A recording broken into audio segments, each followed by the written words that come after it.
So episode 5 of the Book of Boba Fett just came out, and the weird thing about this episode is that it didn't feel like a Book of Boba Fett episode. It felt like the first episode of Mandalorian Season 3. We got to see Din Djarin collecting a bounty so that he can make money to buy a new ship. We got to see him in action with the Darksaber. We got to see him re-meet up with the Armourer and Paz Vizsla, which is all that's left of his collective. They talked about Darksabers, Mandalore, Bo-Katan, everything related to Season 3, which really just built up the suspense for Season 3, which probably won't be coming until late 2022, which was really annoying because there's all this anticipation because of this episode, and it will go after a while because people will just forget. And the reason I didn't feel like this was the Book of Boba Fett episode was most of it spent off-world, and when they did come to Tatooine, it was just Mando interacting with characters. The only sort of sign it was a Book of Boba Fett episode was Fennec Shand mentioning his name, but that's about it. And Fennec Shand didn't even show up until the final 5 minutes, and that's including the credits. And Boba himself wasn't even in this episode, which is weird because I did enjoy this episode, which kind of shows that Book of Boba Fett itself isn't the best. I have to say, this sort of shows it up. It's sort of like, this show's not good. Well, it is good, but like, Mandalorian is just so good, and the Boba Fett show just isn't quite holding up to that level. It's still enjoyable, but it's not as good. And this is sort of exposing those weak spots.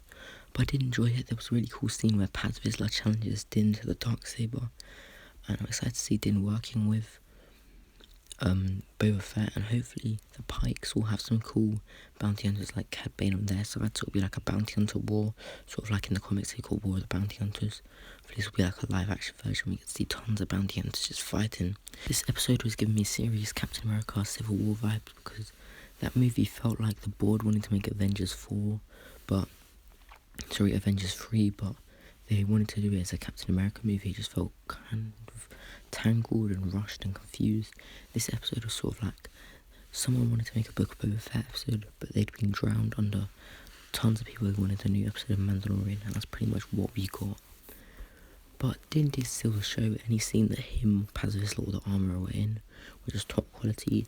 I love his new N1 Starfighter, which I made a video on saying that he would get one, and guess what, he got one.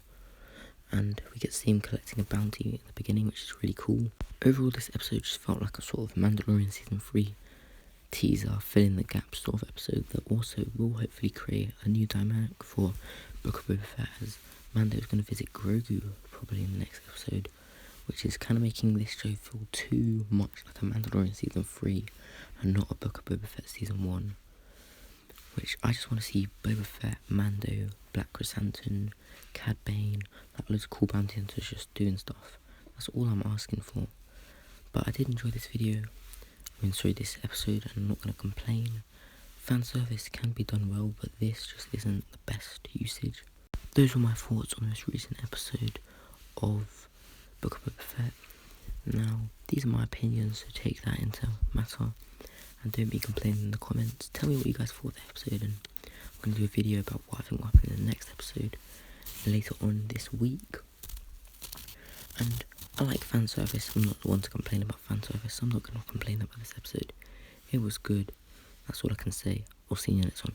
Peace out.